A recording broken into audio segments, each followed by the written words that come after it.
আর এই রাস্তাটা খুবই ভয়ঙ্কর। সো এই গাড়িটা হচ্ছে হুন্ডার PGM-F5, মানে হুন্ডা নিজস্ব টেকনোলজিতে তৈরি। এখনও এদিকে মানুষজন আসে, এর উপরে ওঠা যায়। আমরা আগে যখন এই যে এই পাশে এগুলো দেখছেন না, এগুলো হচ্ছে রানীর পুকুর ছিল। Hey everyone, assalamu alaikum, it's me Sam Rizwan and welcome back to my YouTube channel and Facebook page Mr. X Vlogs and Moto Fail. তো সবাই কী অবস্থা, সবাই কেমন আছেন? আশা করি সবাই ভালো আছেন। আজকে বিকেল, এখন ঘড়িতে সময় 4:58, মোটামুটি 5টা বাজে। তো ঘুম থেকে উঠলাম, এক লাফ দিয়ে আসলে ঘুম থেকে উঠলাম। দুদিন ধরে ভাবছি হচ্ছে ক্যামেরা নিয়ে বের হবো, ভিডিও করব। তো ঘুমাই গেছিলাম, হঠাৎ করে ঘুমাই গেছিলাম। সারাদিন আজকে বাসায় ছিলাম আর কি, বাইরে অফিসে যাওয়া হয় নাই। আর এখন আছি হচ্ছে মুক্তির মোড়ে। ভাবছি হচ্ছে আজকে ওই তালতলির দিকে যাব, তালতলি যাই হোক, তালতলির বিলের দিকে যাব। অনেক দিন ধরে যাইনি ওদিকে, আজকে ভাবলাম একা একা একটু ঘুরি। জায়গায় একটা পার্ক আছে, জেলা পরিষদ পার্ক। এই পার্কটাও তো এখন অনেক ফেমাস। আমরা যখন আসতাম তখন তো এত লোক ছিল না, এখন এগুলো সব সুন্দর করছে। আর এখন এই জায়গায় অনেক টিকটকার হয়েছে। তো এখন হচ্ছে নওগাঁতে অনেক টিকটকের, নওগাঁর অনেক নায়ক, খলনায়ক, মহানায়ক অনেক কিছুই আছে নওগাঁতে। পুল পার হয়ে কেডি স্কুলের সামনে চলে আসছে, কেডির মোড়ে। তো আমরা হচ্ছে এখন ভিতর দিয়ে যাবো আর কি। এখন আবার শারদীয় দুর্গা উৎসব শুরু হয়েছে, এদিকে ভিড় হওয়ার কথা। জানি না কি অবস্থা হবে, দেখি দেখা যাক, আগে যাই। তো চলো আমরা আগে বাজারে যাই, এবং বাজারে যাওয়ার পরে তোমাদের সাথে আবার কথা বলবো। বাজারের মধ্যে ভিড় দেখছেন কি অবস্থা বাজারের ভিতরে। আসলে পুজোর মার্কেট চলতেছে, শারদীয় দুর্গা উৎসবের অনেকেই অনেক কিছু কেনাকাটা করতেছে। রীতিমতো রয়্যাল এনফিল্ডের টেস্ট ড্রাইভ দিয়ে মনে হয় ভুল করছি। কী জন্য ভুল করছি ভাই বলি, মানে মাসে 2-3বার ফোন দেয় রয়্যাল এনফিল্ড শোরুম বগুড়া থেকে। তারা ফোন দিয়ে বলে, ভাই আপনি হচ্ছে আমাদের একটা গাড়ি টেস্ট ড্রাইভ দিয়েছেন, গাড়িটা কবে পারচেস করছেন? তো আরে ভাই, টেস্ট ড্রাইভ দিলে কি পারচেস করতে হবে গাড়ি? এ কেমন কথা? আমরা তালতলি বিলে চলে আসছি। এটা হচ্ছে তালতলি বিল, এদিকে অনেক দিন ধরে আসা হয় নাই। তো আজকে ভাবলাম যে এদিক থেকে ঘুরে যাই। এদিকের পরিবেশটা আগের মতো আর নাই। আগে এই বিলে পানি ছিল, এখন তো সব ওই যে হাসাই গাড়ি বিলে চলে গেছে।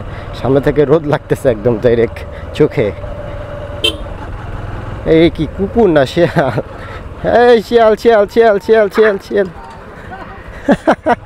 শিয়াল।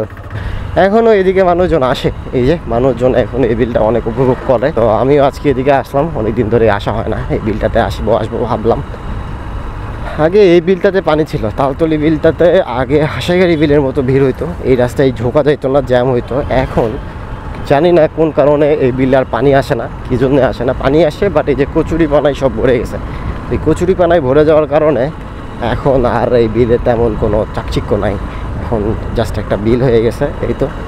আর এই জায়গাটার নাম তালতলি কেন হয়েছে আমি জানি না, সম্ভবত এই যে তালগাছের জন্য এই জায়গাটার নাম হয়েছে তালতলি।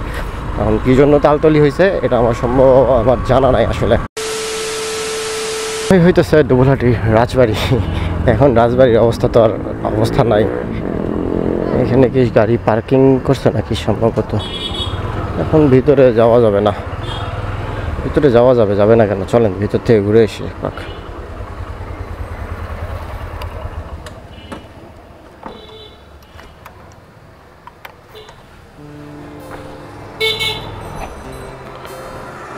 সো এই হইতেছে ডুবুলহাটি রাজবাড়ির মেন গেটটা হচ্ছে ওই সাইডে।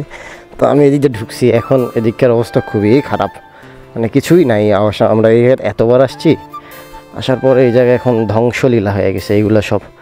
এই দেখেন এক একজন কোথায় কোথায় উঠে বসে আছে, ছবি তোলা হচ্ছে, টিকটক হচ্ছে, আর কত কি হচ্ছে। ছবি তোলার পোজ, ছবি সব কিছুই আছে এই জায়গায়। এইগুলো এখন মোটামুটি সব ধ্বংস হয়ে গেছে, ঠিক আছে।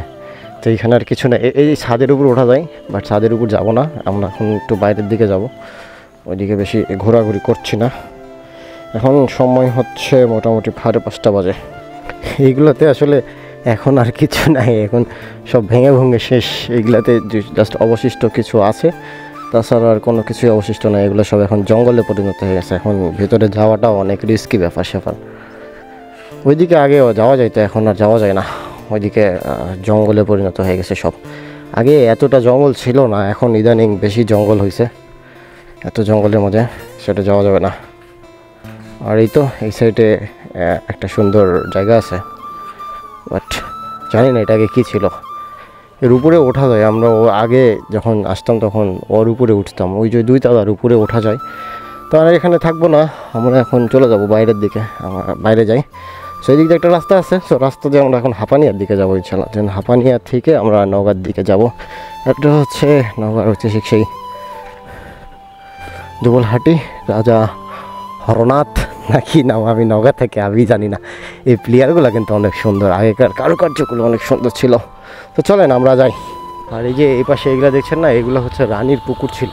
এই রাজার সম্ভবত 3-4টা বউ ছিল, তো প্রত্যেকটা বউয়ের জন্য একটা করে হচ্ছে পুকুর খনন করা ছিল। এই একটা পুকুর, এই যে আমার সামনে এই পাশে একটা পুকুর আছে, জাস্ট এই পাশে। আমি কিছুক্ষণ আগে এই দিক দিয়ে আসলাম, এইটা ভিডিও করি নাই। তো এই যে এই রাস্তা দিয়ে ওই যে সামনে আর একটা পুকুর আছে, ওই পুকুর।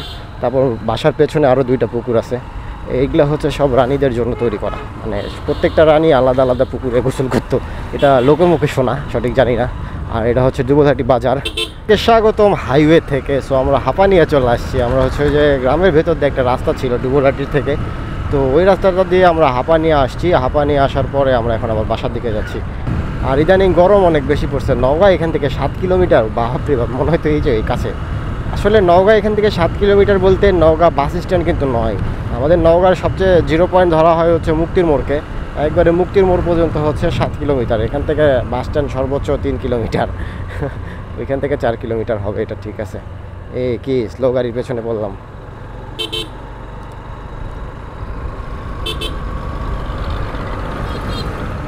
Private car.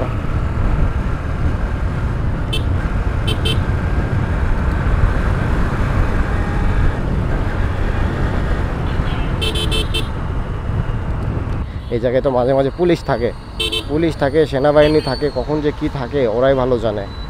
আজকে কে আছে জানি না, আমার কাছে শুধু হেলমেট আছে, কাগজপত্র আছে কিছু নাই। এটা হচ্ছে বাইপাস গোল চত্বর। এই কি হাল, এইটাতে কেউ মাইরা দিচ্ছে না, অ্যাক্সিডেন্ট করছে সম্ভবত। চলেন বাইপাস দিয়ে আমরা বের হয়ে যাই।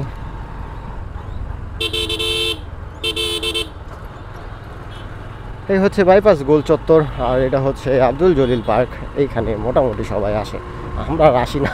এইখানে আসার মতো আর কিছু নাই। এখন সবাই ওই যে ভিডিও করে, টিকটক করে মনে হয় ভেতরে। অনেকেরই তো টিকটক দেখি জলিল পার্কে, জেলা পরিষদ পার্কে। তো এই হচ্ছে নওগাঁ জেলার অবস্থা। আর এটা হচ্ছে শিশু পার্কের নাগরদোলা।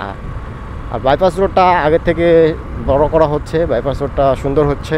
তবে এই রাস্তার পুরো কার্পেটিংটা তুলে আবার করে নতুন করে যদি কার্পেটিং করে না, তাহলে রাস্তা একদম চরম হয়ে যাবে। তো হচ্ছে ব্যাপার স্যাপার। তো আজকের ভিডিওটা এতটুকু, এই পর্যন্ত শেষ করে দেবো। আজকের ভিডিও কোনো ইনফরমেটিভ ভিডিও দিতে পারলাম না, জাস্ট অনেকদিন ধরে এই ক্যামেরা নিয়ে বের হবো, জাস্ট একটু ঘুরলাম ফিরলাম, নিজের সাথে এনজয় করলাম। নিজের বড় বন্ধু নিজেই, যদি আপনি নিজে এনজয় করতে পারেন তাহলে খুবই ভালো। সো আমি আমার নিজের সাথে এনজয় করলাম, ঘুরলাম ফিরলাম, সাথে আপনাদেরকে দেখালাম। সো আজকের ভিডিওটা যদি ভালো লাগে তো অবশ্যই like, comment, share and subscribe করতে ভুলবেন না মিস্টার এক্সবক্স। অ্যান্ড অবশ্যই ফলো দিবেন মোটোফিল, সেইখানে ছোট ছোট রিলস ভিডিও আপলোড করা হয় আমার। তো সবাই ভালো থাকেন, সুস্থ থাকেন, দেখা হবে অন্য একটা ভিডিওতে, নতুন কোনো জায়গায়, নতুন কোনো ফিল নিয়ে, নতুন কোনো ভাইব নিয়ে। ততদিন পর্যন্ত সেফ থাকেন, সেফ রাইড করেন। আসসালামু আলাইকুম।